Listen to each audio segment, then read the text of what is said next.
네, 여러분. 다산 산책 기행 주간 시리즈 6번째 산책로 다산 생태공원. 다산 생태공원에 잘 오셨습니다. 구독하시면 마음에 힘이 생깁니다. 6번째 산책로 대동의 세상을 향해 다산 생태공원. 1. 멈춰선 시대의 2가지 경고음. 요즘 세간의 화두가 여러 가지 있지만 그 중에서도 인류에게 실질적인 위기감을 느끼게 하는 화두는 바로 기후위기일 것이다. 그리고 이 기후위기와 함께 언급되는 제6차 대멸종과 생물 다양성의 감소 문제가 있다. 이와 같은 무거운 주제들은 모두 자연과 깊이 관련된 것들이다. 필자도 최근 6, 7년간 계절의 변화와 여러 기후의 척도들을 살펴보면서 이러한 변화를 피부로 느끼고 있다. 처음으로 지구가 어딘가 이상하다고 느낀 것은 2018년 여름의 기록적인 폭염이었다. 필자의 나이가 그리 많지 않지만 2018년에 겪었던 그 여름의 폭염은 그 당시까지 경험했던 그 어떤 여름보다 심각하게 다가왔다. 그리고 약 2, 3년이 지난 후 여름에 내리는 비가 마치 동남아 열대지방의 스콜처럼 단시간에 쏟아붓는 것을 경험하면서 정말로 지구의 기후가 점점 예측하기 어려운 방향으로 변해가고 있음을 인식하게 됐다. 기후위기는 비단 한국만의 문제가 아닌 전 지구적 문제로 세계가 이로 인해 전에 겪어보지 못했던 여러 자연재해와 인재를 겪고 있다. 그렇다면 이 거대한 균열은 어디에서 시작된 것일까? 필자는 그 근원을 인류가 스스로를 자연의 일부가 아닌 자연의 주인이라 여기기 시작한 인식의 전환점에서 찾는다. 물론 특정 시기, 산업혁명기를 전후로 물질을 다루는 인류의 기술은 비약적으로 발전했다. 하지만 그 발전의 이면에는 자연을 삶의 터전이 아닌 개발의 자원으로만 환원시키는 폭력적인 시선이 자리 잡고 있었다. 자연은 더 이상 공존의 상대가 아니었다. 그저 인간의 편의를 위해 무한히 제공되어야 할 재료에 불과했다. 이러한 태도의 오만이 수백 년간 누적되어 이제 인류의 생존 기반 자체를 흔드는 거대한 반작용으로 되돌아온 것이라 필자는 생각한다. 하지만 무엇보다 근본적인 이유는 인류가 자연과 공존해야만 살 수 있는 존재라는 사실을 잊어버렸기 때문이라 생각한다. 인류는 스스로를 자연의 주인이라 여기기 전까지 오랜 세월 자연과 공존하며 자연의 널린 자원을 적절히 사용하고 활용했다. 자연과 적절하게 상호작용을 하며 삶을 꾸려나갔던 것이다. 그러나 인류가 자연보다 위에 있다는 오만한 생각이 강해졌고 자연에서 얻을 수 있는 여러 자원을 무분별하게 착취하기 시작했다. 이러한 인류의 행태는 멈추지 않았다. 그 결과 물질 문명은 크게 발전했지만 그에 반해 정신 문명은 그리 발전하지 못하는 일종의 정신지체 현상이 전 세계적으로 일어났다. 이러한 불균형은 역사적으로 인간의 잔혹함을 이곳저곳에서 목격하게 했고 수많은 사람들이 타의에 의해 생을 마감하는 역사의 비극이 끊임없이 반복되는 배경이 되었는지도 모른다. 이러한 정신의 퇴보는 과거의 일에만 머무르지 않는다. 현대 산업사회에 접어들면서 물질은 풍요로워졌지만 정신 문명은 더디게 발전하거나 오히려 퇴보하는 듯 보인다. 그래서인지 현대인들은 너나 할 것 없이 마음의 병을 한두 가지씩은 가지게 된 듯하다. 많은 사람들이 불안정한 미래에 대한 불안함과 두려움을 항상 가지고 있으며 타인을 존중하는 마음이 옅어지고 정신을 바짝 차리지 않으면 나도 모르게 악의 구렁텅이로 빠질 수 있는 삭막한 사회가 되었다. 세상이 이렇게 삭막한 사회가 된 것은 고도로 발전한 산업사회에 스며든 이기심 때문이기도 하겠지만 그보다 앞서 사람들이 자연과 공존하는 방법을 잊어버린 채 삶에서 자연을 느끼고 살펴볼 여유가 없어졌기 때문이다.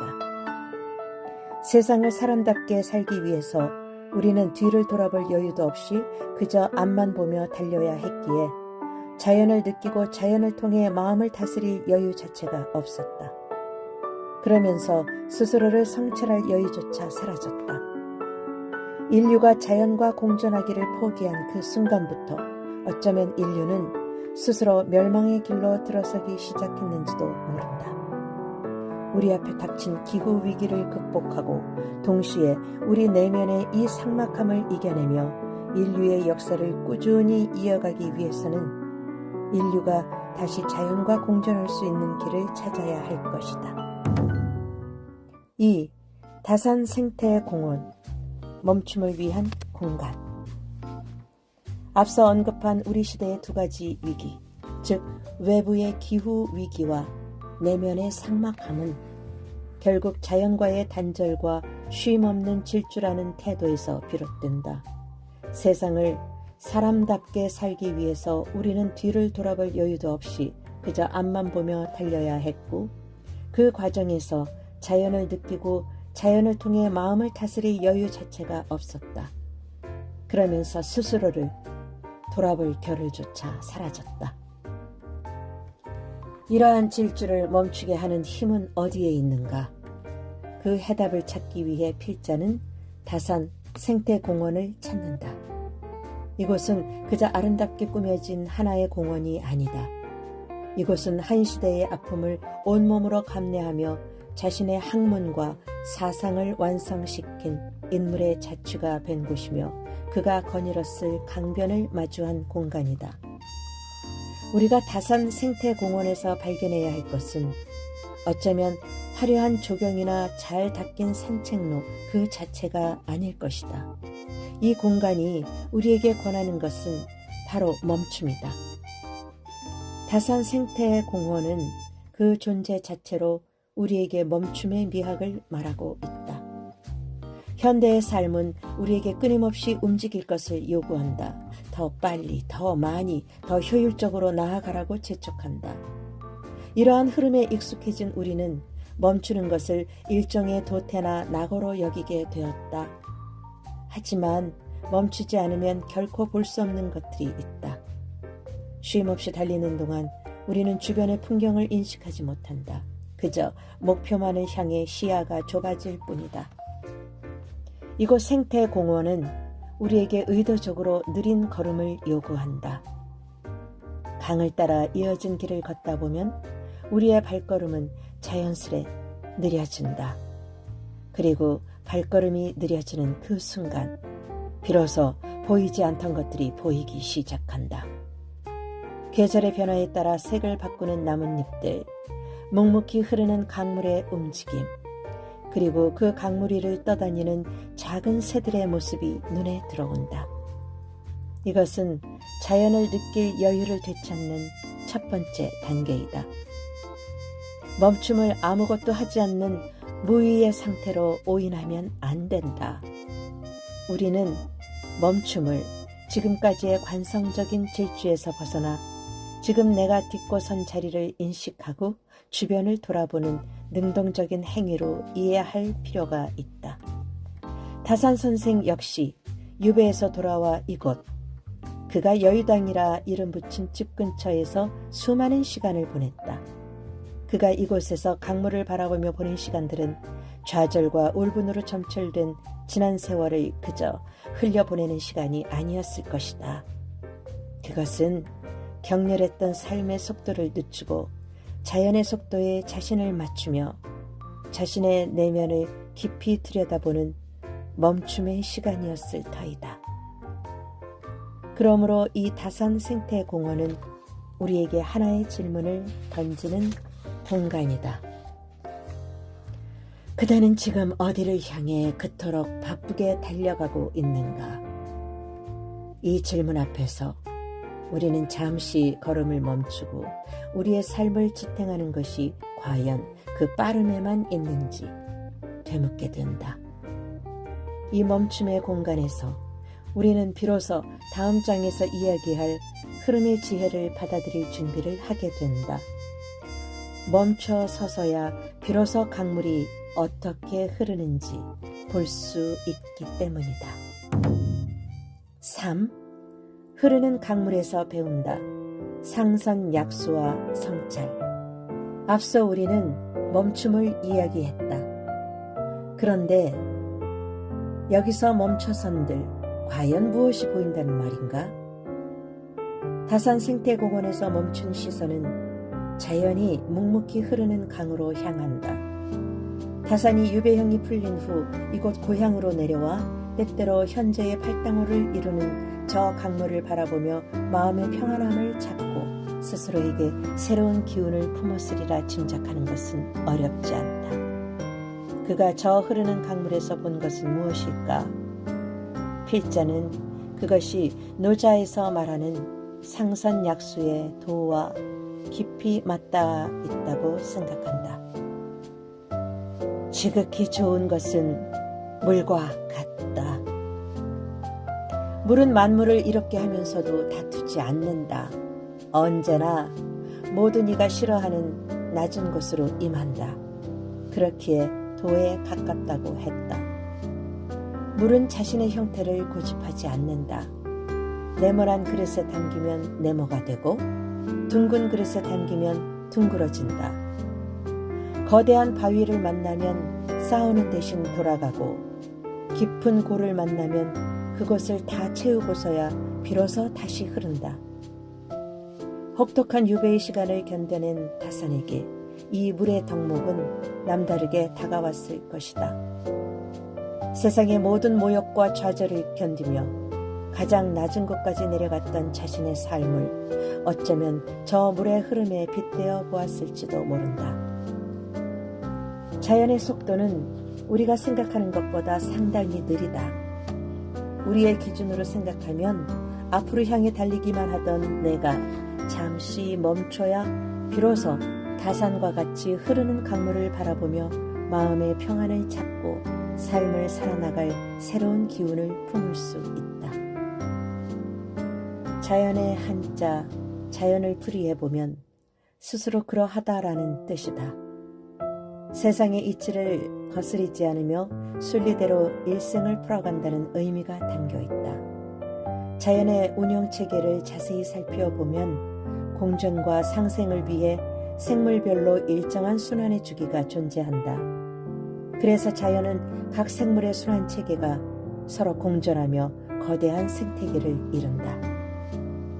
그러나 인간의 삶은 자연과 다르게 비순환적으로 일어나는 일들이 더 많은 듯 보인다. 순환적으로 일정한 주기별로 예외 없이 일어나는 일도 있지만 한 사람의 인생을 살펴봤을 때 비순환적으로 일어나는 일도 상당히 많다. 그래서 사람의 일생에 불안감과 두려움이 존재하는 듯하다. 비순환적으로 일어나는 일을 겪어내기 위해 우리가 준비해야 할 것이 무엇인지 명확하지 않기 때문이다. 이때 상선약수의 지혜가 필요하다. 물은 순환하면서도 동시에 눈앞의 비순환적인 장애물을 거스르지 않고 그저 순응하며 자신의 길을 간다.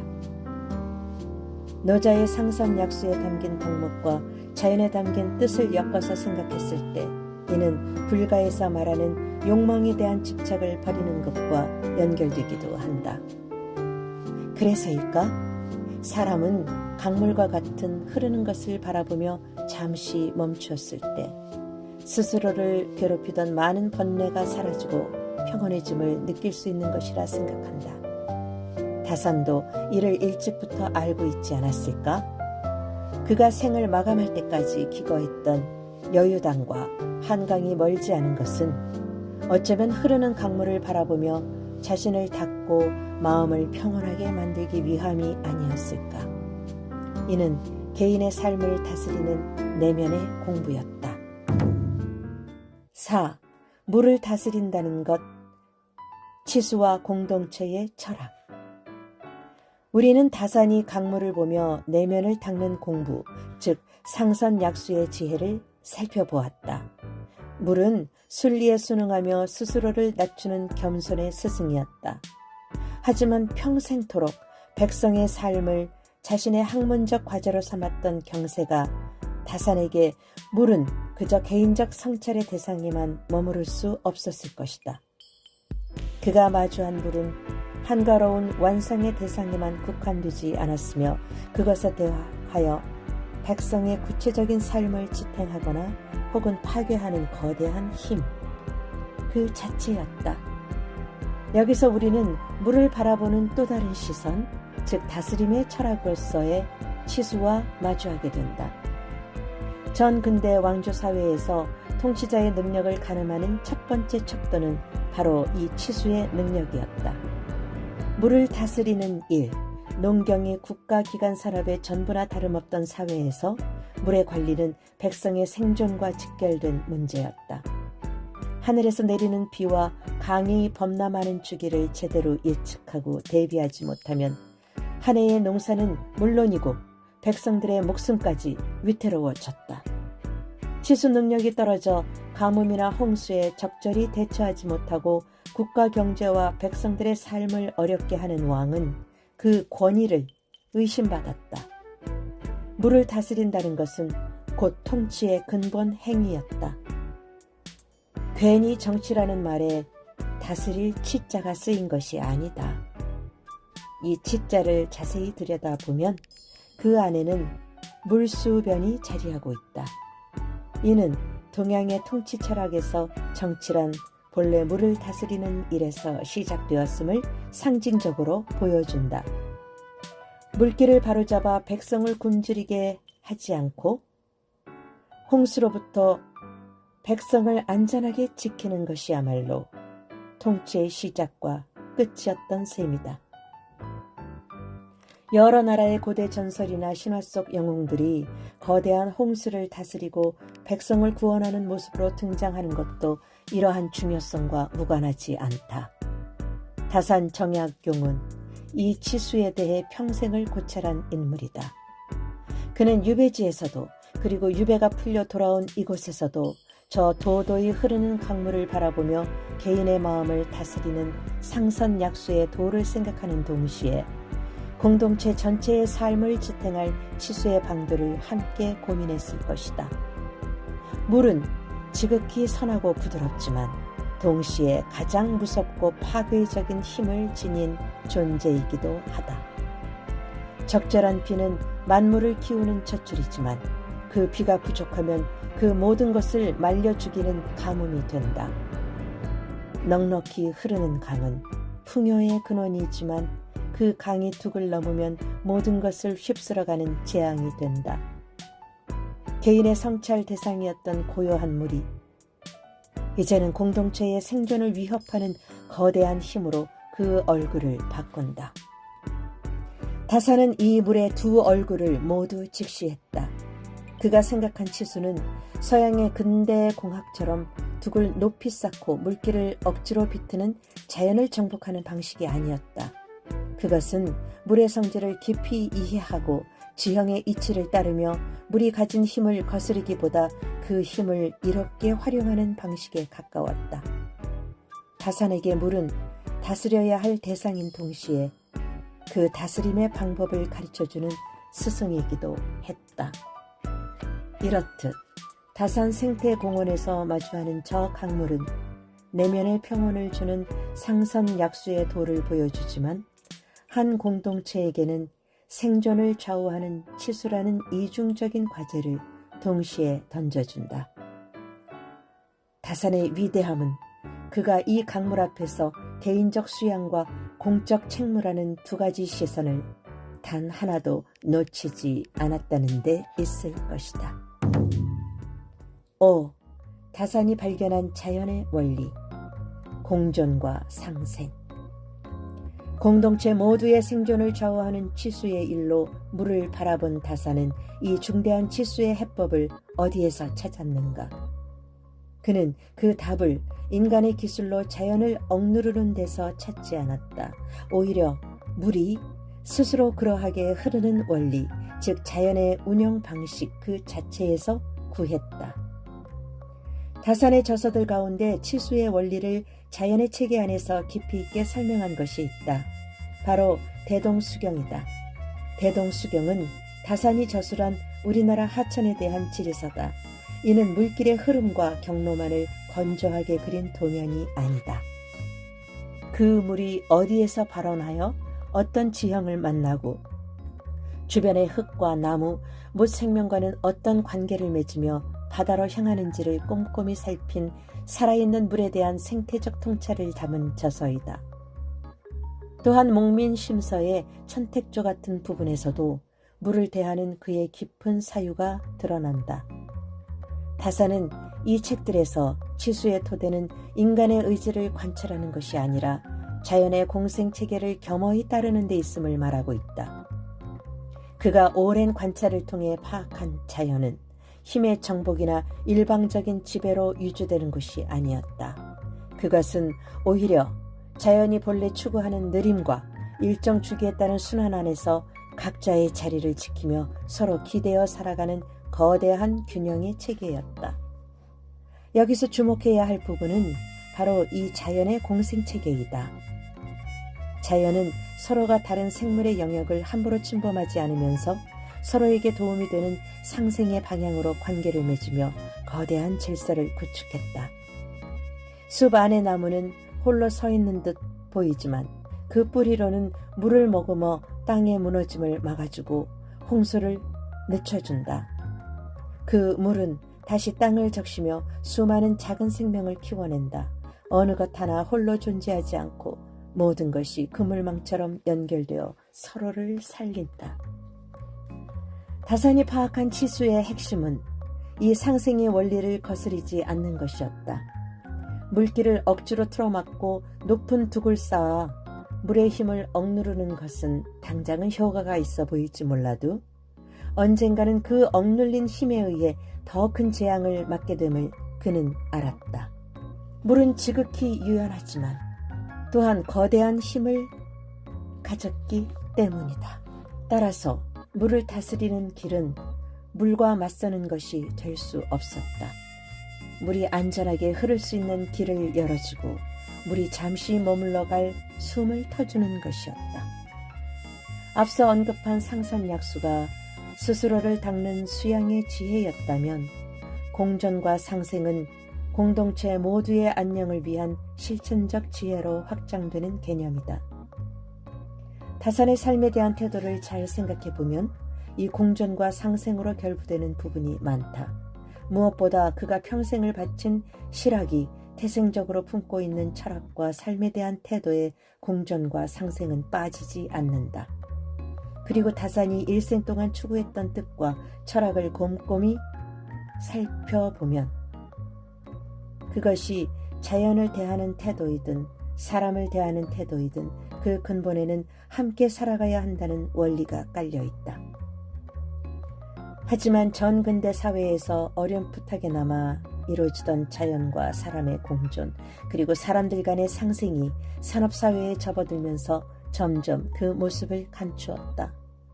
그리고 현재는 상생과 공존보다 각자 도생이 미덕처럼 여겨지는 사회가 된 듯하다. 과연 다산 선생이 지금의 이런 모습을 봤으면 뭐하라 했을까 깊이 궁금해진다. 그렇기에 우리는 이곳 생태공원에서 그리고 다산이 남긴 사유에서 자연이 품고 있는 이 상생과 공존의 지혜를 다시금 배우고 익혀야 할 것이다. 6. 다시 대동의 세상을 향하여 5장에서 우리는 다산이 자연의 질서에서 공존과 상생의 원리를 발견했음을 살펴보았다. 이 지혜는 자연의 이치를 설명하는 데 그치지 않는다. 이는 다산이 평생을 두고 꿈꾸었던 대동의 세상을 이루는 근본 바탕이기도 했다. 다산이 바랐던 공존과 상생의 세상은 바로 모두가 함께 어우러져 잘 사는 대동의 세상과 다르지 않았다. 다산이 꿈꾼 세상은 자연의 질서처럼 어느 한쪽이 다른 쪽을 일방적으로 착취하거나 억압하는 세상이 아니었다. 모든 존재가 제자리를 지키며 서로를 이롭게 하는 조화의 상태, 그것이 그의 경세하기 지향한 궁극의 모습이었을 것이다. 이 대동의 이념은 각자 도생의 모습과 정면으로 배치된다. 1장에서 말한 우리 시대의 두 가지 위기, 즉 기후의 재앙과 내면의 황폐함은 어쩌면 이 공존과 상생의 원리가 무너졌기 때문에 발생한 필연적 결과일지도 모른다. 자연과의 공존을 잊은 인류는 기후 위기를 맞이했고 사람 사이의 상생을 잃은 사회는 삭막함에 잠기게 되었다. 자연을 도구로만 여긴 오만함이 외부의 생태계를 파괴했다면 타인의 경쟁의 상대로만 여긴 이기심은 우리 내부의 공동체를 무너뜨렸다. 그렇다면 다산의 지혜는 지금 우리에게 어떤 길을 제시하는가? 그것은 바로 무너진 관계를 회복하는 일에서 시작해야 한다는 것이다. 이 회복의 길은 두 방향으로, 그러나 결국 하나의 길로 나아가야 한다. 먼저 첫 번째 방향은 자연과의 공존을 회복하는 것이다. 이것이 이 시대에 우리 모두에게 주어진 새로운 치수의 과제이다. 과거의 치수가 물을 다스려 홍수와 가뭄을 막고 백성의 삶터를 지키는 일이었다면 지금의 치수는 우리 자신의 욕망과 삶의 방식을 다스려 기후의 재앙을 막고 인류의 삶터 전체를 지키는 일이다. 기후위기를 극복하기 위해 일상에서 행하는 작은 실천들은 겉으로 보기에 사소할지라도 결코 사사로운 일이 아니다. 그것은 사장에서 말한 통치자의 책무였던 치수가 이제는 문명 전체의 생존을 위해 우리 모두의 책무가 되었음을 인정하는 행위이다. 이는 함께 살기 위한 현대적 치수의 첫걸음이다. 다음으로 사람들 사이의 상생을 회복하는 일이다. 이는 3장에서 말한 상선약수의 덕을 우리 삶의 현장에서 실천하는 것과 같다. 물이 만물을 이롭게 하면서도 다투지 않고 기꺼이 낮은 곳으로 흐르듯 타인을 배려하고 더불어 살아가려는 마음가짐이 바로 상생의 실천이다. 필자가 생각하는 대동의 세상 또한 거창한 구호나 제도로 하루아침에 이루어지는 것이 아니다. 이렇듯 삭막한 각자 도생의 세태 속에서 스스로 몸을 낮추어 서로가 서로에게 조용히 스며들어 이롭게 하는 물과 같은 존재가 되어주는 것, 그것이 무너진 공동체를 되살리는 힘이 될 것이다. 다산이 생태계에서 얻은 삶의 지혜, 공존과 상생은 이처럼 둘로 나뉘지 않는다. 자연과 공존하고 사람과 상생하는 것, 이 두 가지는 사실상 하나의 뿌리에서 나온 같은 지혜의 두 얼굴이다. 자연과 공존하지 못하는 이기심으로 어찌 타인과 상생할 수 있으며 타인과 상생할 줄 모르는 마음으로 어찌 자연과 공존할 수 있겠는가? 이것이야말로 다산이 여유당에서 저 도도히 흐르는 강물을 바라보며 평생에 걸쳐 다듬었을 경세하게 결론이었을지 모른다. 다산 생태공원을 거닐며 우리는 그가 그토록 염원했던 함께 잘 사는 세상을 향해 지금 우리가 서 있던 자리에서 무엇을 해야 하는지 다시금 되새기게 된다. 멈춤의 공간에서 흐르는 강물을 보며 우리는 잊혔던 자연의 원리를 배우고 그 원리 위에서 새로운 공동체의 길을 찾아야 할 것이다. 네, 다산은 자연 생태계에서 공존과 상생의 지혜를 얻으며 그가 바랐던 대동의 세상을 모두가 함께 잘 사는 세상이다 라고 하였습니다. 여러분도 그렇게 생각하시죠? 네, 다음 영상에서의 7번째 산책로는 시작과 끝이 만나는 지점, 능내역 폐역입니다. 산책의 마지막 순서인데요. 찾아와 주세요. 네, 배우 박선옥의 듣는 서재였습니다. 그런데 여러분, 목소리의 주인공인 배우 박선옥의 진짜 삶, 배우로서의 현장이 궁금하지 않으신가요? 궁금하시다면 배우 박선옥 세상에도 방문해주세요. 고정 댓글에 올린 링크 클릭하시면 금방 가실 수 있답니다. 여러분, 자주 만나요.